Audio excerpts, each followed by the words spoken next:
Cataloni's Hardware and Garden Stores brings your Garage Logic podcast number 1327, June 17th, 2024. 97 degrees was the record high on this day. That was in 1933, and it was 42 degrees in 1960.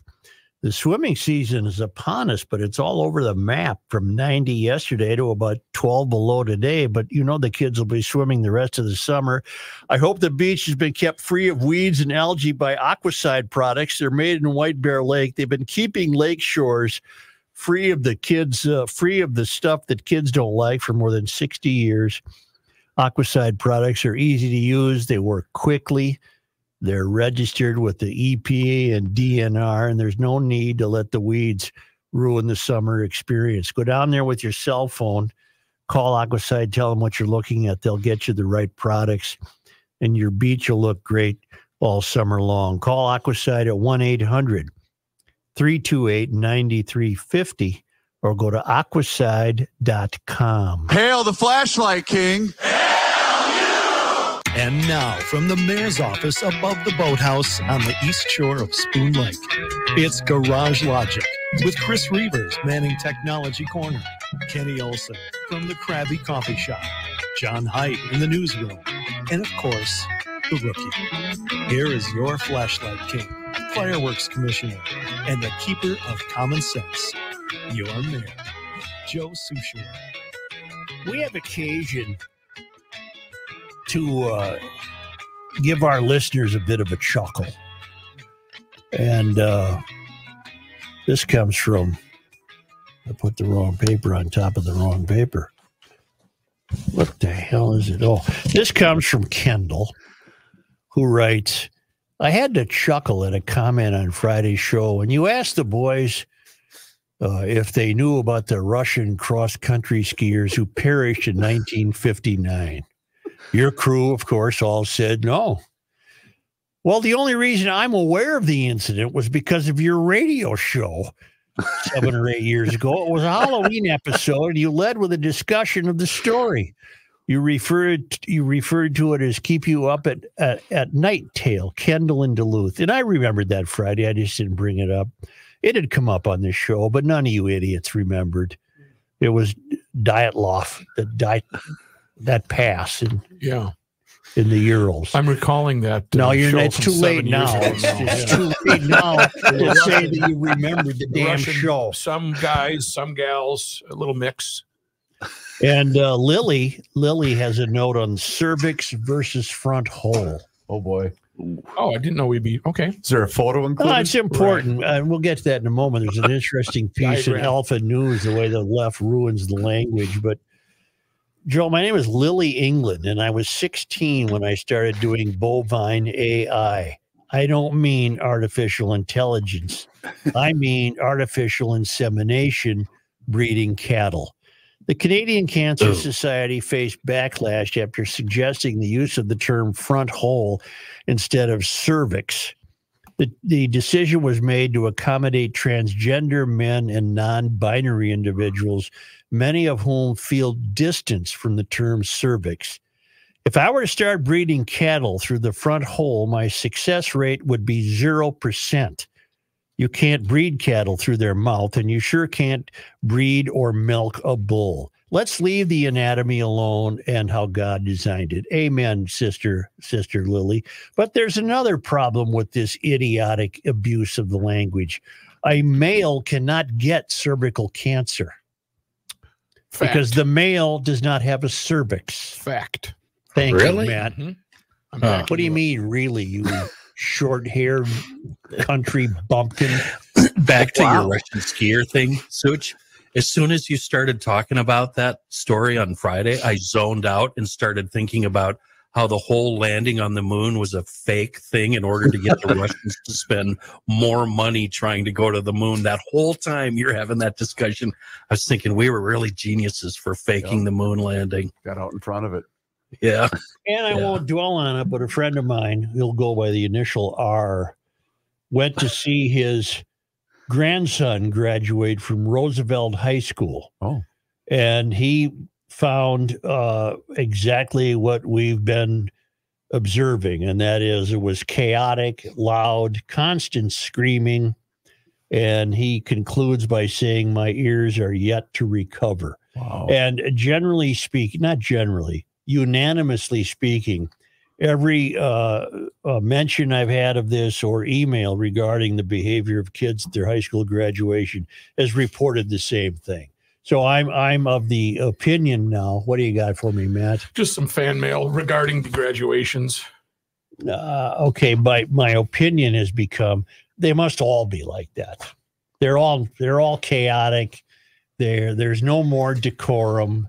It's just hell. I wouldn't breaks say loose. all, because I attended another one that didn't have that type of outburst, but I would say, unfortunately, a lot of them have become that way. Well, some of them now try to outdo rather than just Correct. a shout out. Correct. Nice job, Greg.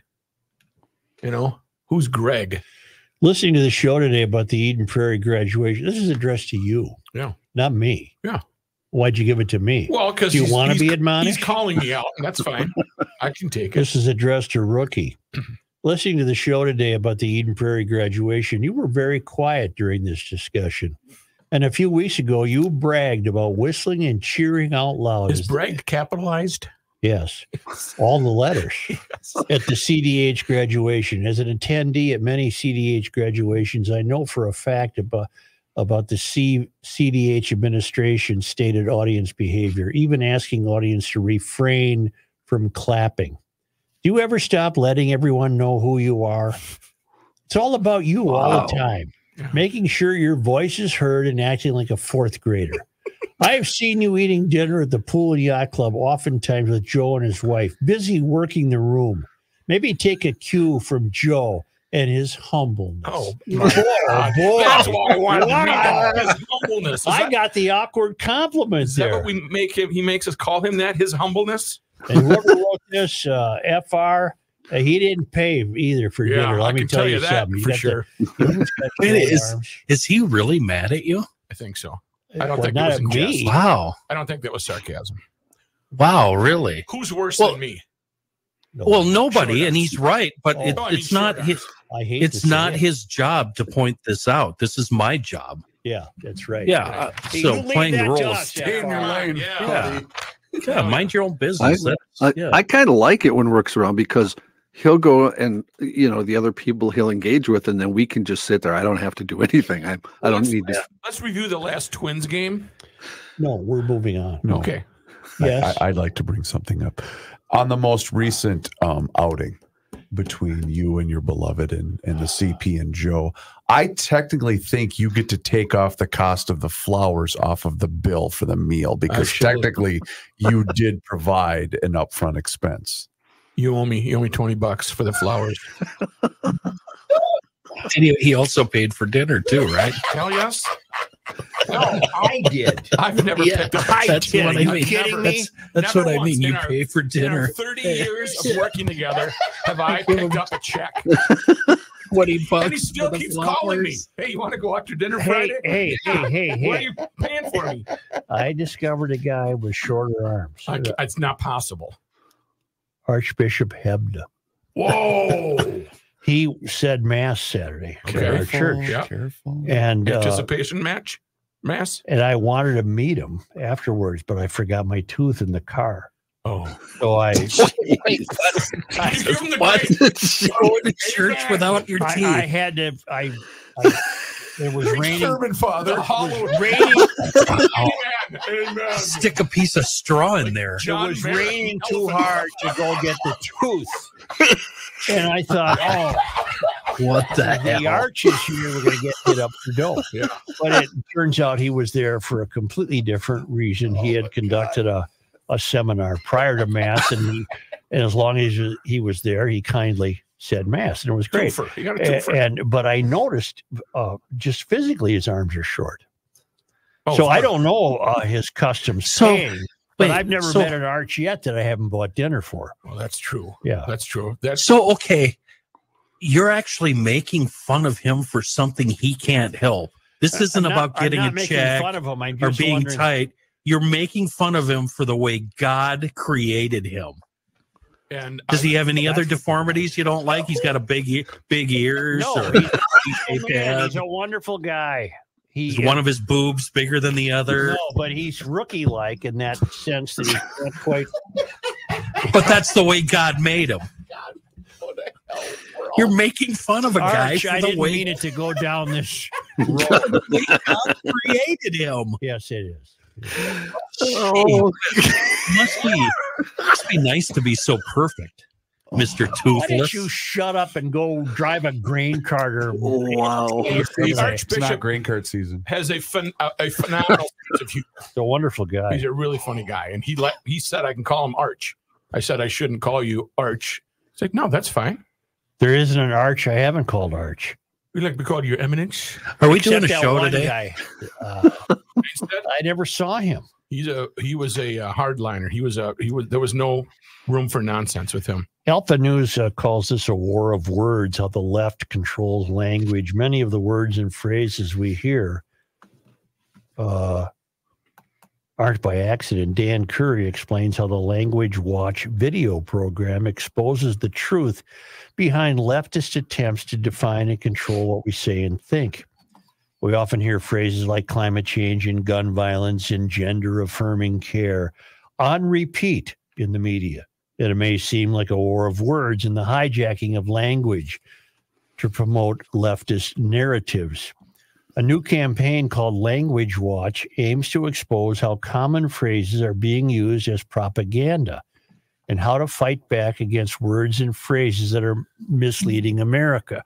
We've been fighting back for 15 years by foghorning words. There is a war on words. There is a language warfare going on in this country. Some conservatives don't know this war is going on. They're stealing our language in broad daylight. The left is using narratives that they've crafted, and they've used propaganda terms to frame the issues. These propaganda terms are completely loaded. They're tilting the battleground. We noticed that at Restoration of America. I don't know what the hell this story's about. We said, how can we fight back against this, Curry said. Every other week, something called Restoration of America releases 1 minute videos about key phrases and words to focus on. Gun violence, for example. That's a loaded phrase. We just had it used extensively in the murder of Jamal Mitchell. Chugugi, what's her name? That phony city council person? Aisha Chugati. Aisha Chugati. Didn't know how to address this because it was beyond her competence level, and she called it an example of gun violence. It's not gun violence. It was murder. It was human violence using a gun. If somebody got hit over the head with a rock, is it rock violence? No, it's not rock violence. So yes, I agree with this outfit that's sounds like they're trying to do the Lord's work. The phrase gun violence is one example of a political phrase according to Restoration of America. Look that up, Rook. What do you Look got? up Restoration of America. It's a language outfit trying to fight back against the deterioration of the language. Evidence of this, gun violence, can be found in the news and social media as Democratic leaders in Minnesota pointed out gun leaders. Well, here it is. After Minneapolis police officer Jamal Mitchell was shot and killed along with civilians Mohammed Aden and Osman Saeed Jamali. Just hours after Mitchell's tragic death, Walls was quick to blame his death on gun violence and not the suspect. See, what gun violence does is excuse the suspect. It's human violence. Minneapolis council member Aisha Chugati, she parroted Wall's use of the phrase gun violence. She never mentioned the name of Officer Mitchell in her letter to her constituents. She never mentioned the copper's name. Speaking from personal experience, Curry is Dan Curry with Restoration what did I call it? Restoration of America. Yeah, you finding anything? Yep. The Foundation of the Restoration of America is a nonprofit 501c organization dedicated to educating Americans that the principles of our nation's founding should continue to serve as the foundation for our future, and that we need to restore these principles in our government and society.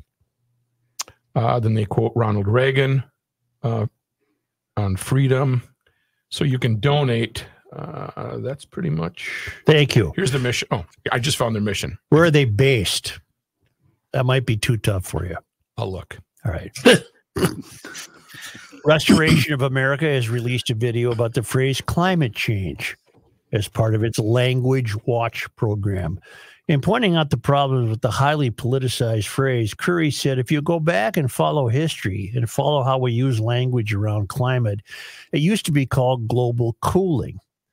There were all these in the 70s, the coming ice age. There were all kinds of articles that are appearing in Time Magazine, Newsweek. Then suddenly it became global warming.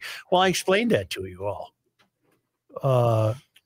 Global cooling was not frightening enough. It didn't create a spooky picture on the cover of Time and Newsweek where that evil burning red spoke to darker fears. So we went to global warming. Because these aren't people interested in the environment. These are people interested in destabilizing the United States. But then they've now changed it to just climate change to cover everything. Yeah. Their founder, Doug Truax, is unorthodox in the conservative political world. He comes at his mission with military and entrepreneurial sensibilities. Graduated from West Point, Army veteran. He transitioned to a successful entrepreneur, building multiple successful businesses. He nearly pulled a massive upset in 2014 Senate primary in Illinois as a political newcomer and learned important lessons along the way. So we went from cooling to warming. Al Gore popularized that, and the planet was warming. The planet was warming. It's out of control. Then there was a period of time for 15 years where the global satellite temperatures flatlined. Therefore, it wasn't warming anymore. That was inconvenient to those trying to spread this. So they started using the phrase climate change. It's just a nonsensical phrase, and we're nonsensically using it, parroting it, and we should stop using it. Climate change is really a silly, stupid phrase. Restoration America has also taken on other alarming terms, including gender-affirming care, election denier, abortion rights. These and other upcoming Language Watch videos can be found here, and then Alpha News linked its readers to them. Can I throw something at you? Yeah. Both you and Alpha. And I probably should have warned you that I was going to do this when I sent you the story. Yeah. What about terms like fake news, drain the swamp, cuck, snowflake, woke? Wouldn't they all be considered right-wing terms? I mean, isn't this happening on both sides? But aren't the snowflakes really snowflakes? No, the snowflakes are like the people that cry when a tree gets cut down. They're snowflakes. They melt in your hand. They're snowflakes. They have no stamina. They have no resiliency. The word works. I'm perfectly willing to say both sides do this, but you failed miserably in trying to convince me that snowflake would be an example. Wouldn't snowflake be an example when perhaps you have somebody crying about losing an election that's been proven they didn't lose? Wouldn't snowflake apply there? Sure. Okay. Thank you. My point is, Joe, I'm seeing it on both sides. But I'll admit that the only side that pisses me off is the left. I don't mind when crazy Trump starts barking fake news because it's funny to me and he might be right. But when the left does it, I find it highly irritating. So at least I'm being honest. We lost a Somali child to a drowning. An autistic Somali child. Remember the kid who went missing? Yep. What, about June 9th or 10th, and it made all the newscasts, and we were all wondering where the child is. And I want to address that when we come back. Okay. But first, I want to tell you